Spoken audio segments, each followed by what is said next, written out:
Hello बच्चों। आज हम क्लास 10 का टॉपिक शुरू करने जा रहे हैं जो है रियल नंबर। रियल नंबर मतलब होता है वास्तविक संख्याएं। पहले तो देखेंगे कि ये वास्तविक संख्याएं होती क्या है। तो पढ़ाई को थोड़ा सा इजी बनाने के लिए हम लोगों ने मैथमेटिक्स में जो नंबर्स होते हैं, जितने भी नंबर्स होते हैं फ्रॉम डिजिट 0 to 9, उनको हम लोगों ने कुछ ग्रुप्स में डिवाइड कर दिया है। इनके कॉम्बिनेशन से 0 से 9 के कॉम्बिनेशन से बहुत सारे नंबर्स बनते हैं, उसको हम लोगों ने बहुत सारे ग्रुप्स में बांट रखा है। तो ये ग्रुप्स है, सबसे पहले तो है हमारा नेचुरल नंबर, जो कहाँ से कहाँ तक होता है, जो स्टार्ट होता है 1 से 1 2 3 and so on up to infinite. ठीक है, नेचुरल नंबर्स होता है 1 से लेके इनफाइनाइट तक। देन आफ्टर होल नंबर शुरू होता है 0 से, 0 1 2 and then so on up to infinite. ठीक है, होल नंबर होता है 0 से लेके इनफाइनाइट तक। होल नंबर के बाद होता है, क्या होता है, इंटीजर्स होता है। इंटीजर्स इंटीजर्स कहाँ से शुरू होता है, माइनस इनफाइनाइट से। ये हो गया, माइनस इनफाइनाइट से जाएगा -1 -2, sorry -2 -1 then 0 then 1 then 2 and so on up to infinite. ठीक है, या फिर ये कह सकते हैं कि हमारा इंटीजर जो होता है माइनस इनफाइनाइट से प्लस इनफाइनाइट तक होता है। ठीक है, उसके बाद हो गया रैशनल नंबर। रैशनल नंबर क्या होता है, number in the form of p by q where q not equal to 0। मतलब रैशनल नंबर वो नंबर होता है जो p by q के रूप में लिखा जा सकता है और जहाँ पे q नॉट इक्वल टू 0 होता है, उसे हम क्या कहते हैं, रैशनल नंबर। और दूसरा हो गया इरेशनल नंबर, जिसे हम p by q के रूप में रिप्रेजेंट नहीं कर सकते हैं। जैसे हो गया √2 √3, ये सारे नंबर्स को हम लोग क्या कहते हैं, इरेशनल नंबर। अब अगर इन सारे नंबर्स को ज्वाइन कर दें, है ना, एक साथ ज्वाइन कर दें, तो जो ग्रुप बनता है उस ग्रुप को हम लोग कहते हैं रियल नंबर। यानी कि हमारे रियल नंबर्स में नेचुरल नंबर भी आते हैं, होल नंबर भी आते हैं, इंटीजर्स भी आते हैं, रैशनल नंबर भी आते हैं एंड इरेशनल नंबर्स भी आते हैं। मतलब प्राकृत संख्याएं, पूर्ण संख्याएं, पूर्णांक संख्याएं, परिमेय संख्याएं और अपरिमेय संख्याएं, ये सब के मिलने से, इन सब के कॉम्बिनेशन को, इन सब के समूह को क्या कहते हैं, रियल नंबर्स कहते हैं, है ना। हो गया रियल नंबर। इसका नेक्स्ट टॉपिक है Euclid division lemma. Euclid division lemma क्या कहता है, पहले तो लेमा है। लेमा क्या होता है, एक प्रूवन स्टेटमेंट होता है जो पहले से प्रूव किया जा चुका है और इसका यूज हम लोग किसी और स्टेटमेंट को प्रूव करने के लिए कर रहे होते हैं। ठीक है, उसके बाद यूक्लिड डिवीजन लेमा क्या कहता है, कहता है given positive integers a and b, there exist unique integer q and r satisfying a is equal to bq plus r and 0 less than equal to r less than b। Euclid division lemma क्या कह रहा है कि दो numbers हमें दिए गए हैं a और b, है ना। दो नंबर्स दिए हुए हैं a एंड b। अगर हम लिखते हैं a और b, दो नंबर दिए हुए हैं, तो इसको डिवाइड करते हैं। इसको अगर b को, a को b से डिवाइड करते हैं, तो क्या आएगा, एक कोसेंट आएगा और एक क्या आएगा, रिमाइंडर आएगा। तो इनके बीच में जो रिलेशन बन रहा है, that is a is equal to b into q, b q plus remainder r। तो ये जो रिलेशन बन रहा होता है, ये हमारा यूक्लिड डिवीजन लेमा। और r के लिए क्या कंडीशन दिया गया है कि r greater than equal to 0 होना चाहिए, मतलब रिमाइंडर या तो 0 हो सकता है या 0 से ज्यादा हो सकता है, और लेस देन b होना चाहिए, मतलब r हमेशा इसे क्या होगा, छोटा होगा। ठीक है, जैसे हम लोग ऐसे लिखते हैं। तो यहाँ पे क्या होता है, division, dividend, quotient and remainder, यही होता है। भाजक, भाज्य, भागफल और शेष। तो इन तीनों के बीच में जो रिलेशन बन रहा होता है, ये किसने दिया था, यूक्लिड डिवीजन ने। और यूक्लिड डिवीजन लेमा का यूज हम लोग करते हैं दो नंबर्स के या कुछ नंबर्स के एचसीएफ फाइंड करने में। मतलब दो या दो से अधिक नंबर्स का अगर हमको एचसीएफ फाइंड करना हो, तो वहां पे हम लोग यूक्लिड डिवीजन लेमा यूज कर सकते हैं। अब आगे देखते हैं, आगे एक्सरसाइज 1.1। यहाँ पे कह रहा है use Euclid division algorithm to find HCF of 135 and 225। 135 and 225। ठीक है, तो हमको 135 और 225 का एचसीएफ फाइंड करना है यूक्लिड डिवीजन का यूज करके। यूक्लिड डिवीजन होता है a is equal to b q plus r and r greater than equal to 0 and less than b, यही होता है। तो यहाँ पे दो नंबर है 135 और 225, तो इसमें a किसको मानेंगे और b किसको मानेंगे। तो जो भी बड़ा संख्या रहेगा उसको a मान लेंगे और छोटे वाले को b। तो यहाँ पे 225 बड़ा है, तो उसको a के नीचे लिख देते हैं 225। अब बचा क्या, b बच गया, है ना। तो b के जगह पे क्या लिख देंगे, 135। 135 लिख दिए इंटू क्यू। अब ये क्यू क्या होगा और आर क्या होगा, कैसे पता चलेगा, तो हम डिवाइड करते हैं 135 से 225 को हम डिवाइड करते हैं। कितने बार में लगेगा, एक बार में ना, एक बार में लगेगा। तो ये हो जाएगा 135 सब्ट्रैक्ट करेंगे तो 0, और ये हो जाएगा 90 आ गया। अब देखिए यहाँ पे क्यू क्या था, क्यू मतलब होता है कोसेंट। तो यहाँ मेरा क्वेश्चन कितना आया, 1 आया, और प्लस आर, आर मतलब रिमाइंडर, तो रिमाइंडर कितना आ रहा है 90, तो यहाँ पे लिख दिए 90। हम लोग HCF फाइंड कर रहे हैं, और HCF तब तक नहीं लिखेगा जब तक कि मेरा रिमाइंडर 0 नहीं हो जाता। तो अभी तो रिमाइंडर 90 आया है, 0 तो हुआ नहीं है, तो इसको हम लोग आगे बढ़ेंगे। तो आगे बढ़ने के लिए अब क्या करेंगे, 135 जो था 135, इसको अब 90 से डिवाइड करेंगे। तो यहाँ पे लिख देंगे 135। अब मेरा ए के जगह पे क्या आ गया 135, और बी के जगह पे आ गया 90। तो यहाँ ए के नीचे हम लिख देंगे 135, और बी के जगह पे लिख देंगे 90 इनटू, अब क्यू क्या आएगा देखते हैं। अगर इसको डिवाइड करेंगे तो ये भी वन टाइम में 90 सब्ट्रैक्ट करेंगे तो ये हो जाएगा 5 6 65।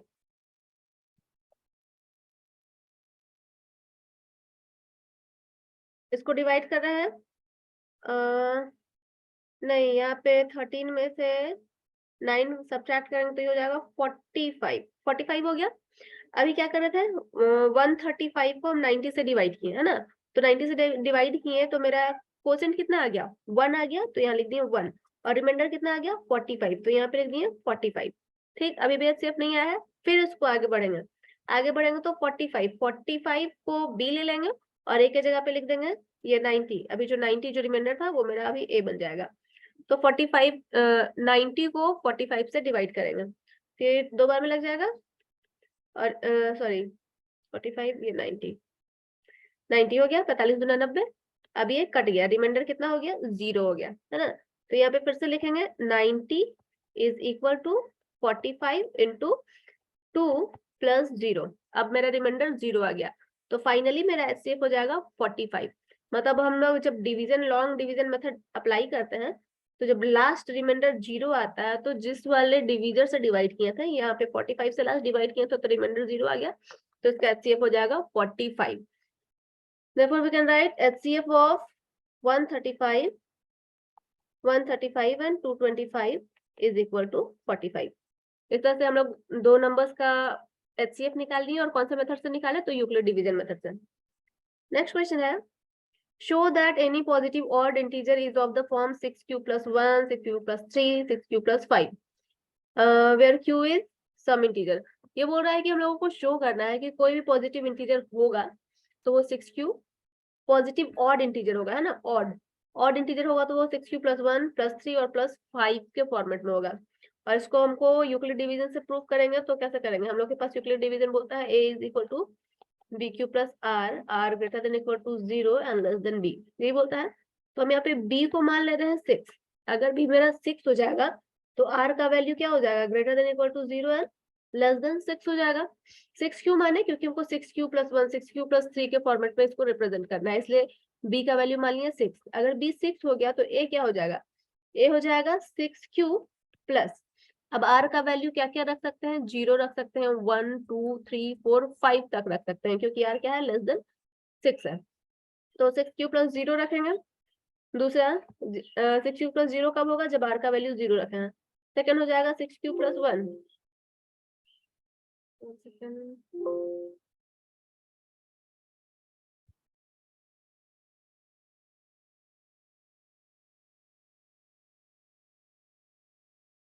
यहाँ पे r का वैल्यू क्या रख रहे हैं 1। फिर a हो जाएगा a is equal to 6q plus 2, जब r रखे हैं 2। फिर a इज इक्वल टू हो जाएगा 6q plus 3, जब r का वैल्यू है 3। फिर ये हो जाएगा 6q plus 4, जब r है 4, और ये हो जाएगा 6q plus 5, जब r है 5। यहीं तक रख सकते हैं, 5 से ज्यादा तो बढ़ नहीं सकते हैं। तो अब यहाँ पे देखते हैं कि 6q, सबसे पहले r का वैल्यू जब 0 रखे थे तो a is equal to r था 6q। अगर q के जगह पे 1 2 3 कुछ भी रखें तो इसका वैल्यू 6 आएगा। अगर 1 रखेंगे q का वैल्यू तो 6 आएगा, अगर 2 रखेंगे तो 12 आएगा, अगर 3 रखेंगे तो 18 आएगा। तो जो भी नंबर मेरा आ रहा है वो कैसा नंबर आ रहा है, इवन नंबर। क्वेश्चन क्या बोल रहा था कि ऑड इंटीजर, जो भी ऑड इंटीजर होगा, इसका मतलब a is equal to 6q plus 1 रखें तो वो क्या आएगा, ऑड नंबर आएगा।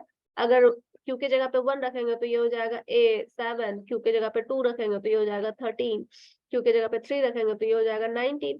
तो ये सारा का सारा क्या हो रहा है, ऑड हो रहा है, ऑड नंबर्स हो रहा है। Similarly a is equal to 6q plus 3, जब r का वैल्यू हम लोग 3 रख रहे हैं तो ये भी क्या दे रहा है, ऑड नंबर दे रहा है। और 6q +5, जब आर की जगह पे 5 रख रहे हैं तो ये भी क्या दे रहा है, ऑड नंबर्स दे रहा है ना। तो यही हमको शो करना था कि कोई भी पॉजिटिव ऑड इंटीजर जो होगा वो किस फॉर्मेट में होगा, ये तीनों के फॉर्मेट में होगा। तो फाइनली हमको यही स्टेटमेंट लिख देना है that any positive odd integer is can be of the form of 6u+1, 6u+3 and 6u+5। कोई भी पॉजिटिव ऑड इंटीजर इन तीनों के रूप में हो सकता है, नहीं होगा, है ना। नेक्स्ट क्वेश्चन, नेक्स्ट कहता है an army contingent of 616 members is to march behind an army band of 32 members in a parade. The two groups are to march in the same number of column. What is the maximum number of column in which they can march? बोल रहा है दो army group है, एक में 616 member है और दूसरे में 32 मेंबर्स हैं। तो उसको कैसे कॉलम्स में अरेंज करें ताकि दोनों एक ही कॉलम में मार्च कर सकें।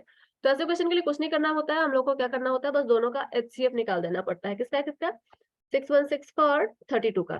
तो अभी जिस मेथड से यूक्लिड डिवीजन लेमा मेथड से हम लोग इसका HCF निकाले थे 2 नंबर्स का, इसमें भी बस वही मेथड अप्लाई कर देंगे और कुछ नहीं करना है। नेक्स्ट क्वेश्चन देखते हैं।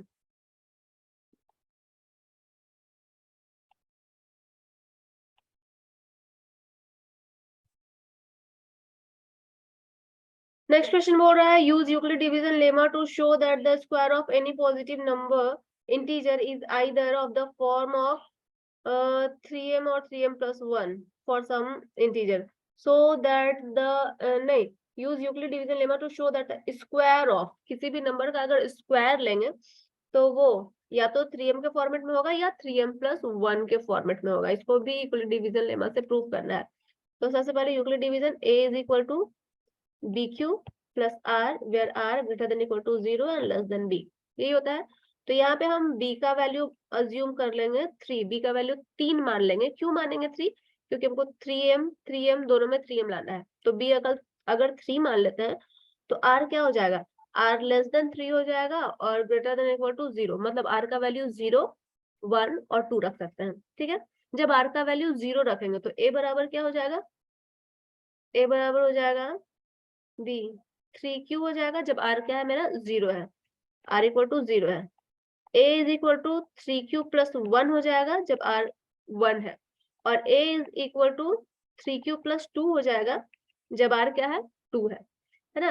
अब बोल रहा है इसका स्क्वायर, किसी भी नंबर का स्क्वायर। तो मेरे पास A इज इक्वल टू, हम तीनों का स्क्वायर करके देखते हैं। सबसे पहले क्या है, A इक्वल टू 3Q, इसका क्या करेंगे, स्क्वायर करेंगे। अगर स्क्वायर करते हैं तो ये क्या हो जाएगा, ये हो जाएगा 9Q का स्क्वायर। इसको हम लोग लिख सकते हैं 3 इंटू 3Q, Q का स्क्वायर 3 इंटू 3Q, और इसको लिख सकते हैं 3 इंटू M, वेयर M जहाँ पे M का वैल्यू क्या है 3Q स्क्वायर है। तो हम लोग क्या, नंबर क्या था, नंबर था 3Q, जब इसका स्क्वायर किए तो वो 3M के फॉर्मेट में आ गया। पहला वाला मेरा प्रूफ हो गया। दूसरा हमको, पहला तो बोल रहा था 3m के रूप में होना चाहिए, हो गया। दूसरा बोल रहा है 3m+1 के रूप में होना चाहिए। तो इसके लिए हम सेकंड वाले को स्क्वायर करते हैं। मेरा सेकंड वाला क्या है, A is equal to 3Q+1, दोनों साइड में अगर इसका स्क्वायर करेंगे तो ये हो जाएगा, यहाँ पे A+B का होल स्क्वायर का फॉर्मूला में आ रहा है, तो करेंगे A स्क्वायर यानी कि 3Q का स्क्वायर प्लस 2 इंटू 3Q+1 का स्क्वायर 1, तो ये हो जाएगा 9Q स्क्वायर प्लस 6Q+1। अब ये इसमें से हम 3 कॉमन लेते हैं, इसमें और इसमें से 3 कॉमन लेते हैं। अगर 3 कॉमन ले लेंगे तो क्या बचेगा, यहाँ पे बचेगा 3Q स्क्वायर प्लस 2Q+1, ये बचेगा। अब इसको हम लोग लिख सकते हैं 3m+1, जहाँ पे m हम क्या मान लिए है, m का वैल्यू मेरा हो गया है 3Q स्क्वायर प्लस 2Q, ये हो गया। तो ये किस रूप में आ गया, 3m+1 के रूप में, इससे भी आ गया। अगर हम तीसरे वाले को सॉल्व करें, A is equal to 3Q+2, मेरा जो थर्ड वैल्यू था, जब R बराबर 2 लिए थे, R का वैल्यू 2 था, तो A इक्वल टू क्या रहा था 3Q+2। अगर हम इसको सॉल्व करते हैं, A इक्वल टू 3Q+2, इसको सॉल्व करते हैं तो दोनों साइड फिर से स्क्वायर करेंगे, तो ये हो जाएगा 3Q का square plus 2 into 3Q into B plus B का स्क्वायर। सॉल्व करेंगे तो ये हो जाएगा 9 क्यू स्क्वायर प्लस 3 दूना 6 6 दूना 12 क्यू प्लस 2 टू जा 4। अब इसको हम लोग लिख सकते हैं 9 Q square plus 12 Q plus 3 plus 1। 4 को हम लोग 3 प्लस 1 लिखते हैं। अब इन तीनों में से 3 को कॉमन लेंगे, 3 कॉमन लेंगे तो ये हो जाएगा 3, अंदर में बचेगा 3 क्यू स्क्वायर प्लस 4 क्यू, और यहाँ से तो 3 निकल गया तो बचा 1 प्लस 1। तो इसको हम लोग लिख सकते हैं 3m plus 1, where the value of m, जहाँ पे m का वैल्यू क्या है 3 q square plus 4 q plus 1 है ना। तो ये भी आ गया 3m प्लस 1 के रूप में, जो हमको शो करना था। हो गया। मेरा जो क्वेश्चन था कि कोई भी नंबर का अगर स्क्वायर लेंगे तो या तो 3m के रूप में होगा या 3m प्लस 1 के रूप में होगा तो ये आ गया। नेक्स्ट क्वेश्चन है, use Euclid division lemma to show that the cube of any positive integer is of the form 9m 9m plus 1 and 9m plus 8। Euclid division lemma bq plus r where r greater than equal to 0 and less than b। Euclid division lemma को use करके बताना है कि इस number का अगर हम cube लें तो वो 9m प्लस 1 9m प्लस 8 के रूप में होगा। तो यहाँ पे हमको b ऐसा तो हमको 9 मानना चाहिए था, लेकिन कैलकुलेशन थोड़ा सा लेंदी हो जाएगा, तो हम b को यहाँ पे 3 मानते हैं। अगर b मेरा 3 होगा तो a क्या हो जाएगा 3q प्लस 0, फिर से a हो जाएगा 3q प्लस 1 3q प्लस 1, और a हो जाएगा 3q प्लस 2, क्योंकि मेरा b अगर 3 है तो r लेस देन 3 होगा, तो a का 3 वैल्यू आ रहा है। अब इसका अगर हम क्यूब करें, अगर हम पहले वाले का क्यूब करें a is equal to 3q, अगर हम इसका क्यूब करते हैं तो ये क्या हो जाएगा a cube is equal to 3 3 9 9 27। तो इसको हम 3 इंटू 3 इंटू 3 इंटू क्यू का क्यूब, इसको ऐसा लिख सकते हैं 3 इंटू 3 3 9 9 क्यू क्यूब ऐसा लिख सकते हैं, और इसको लिखेंगे 3m। नहीं, हमको 9 लाना था ना, तो हम इसको ऐसे नहीं लिखेंगे, हम इसको एक सेकंड, हमको लाइन लाना है तो हम ये दोनों 3 को साथ में रखेंगे, 3 3 9 बाहर कर देंगे और अंदर में रखेंगे 3q का क्यूब। अब ये आ गया 9m के रूप में, यहाँ पे लिख देंगे 9m, जहाँ पे वैल्यू ऑफ m क्या है 3q का क्यूब। ठीक, पहला बोला था कि किसी भी नंबर का अगर क्यूब ले यूक्लिड डिवीजन लेमा से तो a क्यूब किसके बराबर आएगा 9m के बराबर, तो मेरा आ गया। दूसरा बोला है 9m प्लस 1 के बराबर, है ना। तो 9m प्लस 1 के बराबर करने के लिए हम a इज इक्वल टू, मेरे पास है a equal to 3q plus 1 3q plus 1, तो इसका क्यूब करते हैं, दोनों साइड में क्यूब कर दिए, तो ये फॉर्मूला क्या हो जाएगा a cube plus b cube plus 3a square b 3a square b plus 3a b square, यही होता है फॉर्मूला। अब इसको ब्रेक करेंगे तो ये हो जाएगा 27 q का क्यूब प्लस 1 प्लस ये 3 3 9 9 27 क्यू स्क्वायर प्लस ये हो जाएगा 9q, इतना हो गया। अब इसको हम इसमें से और इसमें से 9 को बाहर करते हैं, तो यहाँ से हो जाएगा 9 3q क्यूब प्लस यहाँ से हो जाएगा 3q स्क्वायर और यहाँ से हो जाएगा q, और ये 1 जो बचा है इसको हम लास्ट में लिख देते हैं, तो ये हो गया फाइनली 9m प्लस 1 हो गया। ये हमको प्रूफ करना था कि वो किस रूप में होगा, या तो 9m के रूप में होगा या 9m प्लस 1 के रूप में होगा।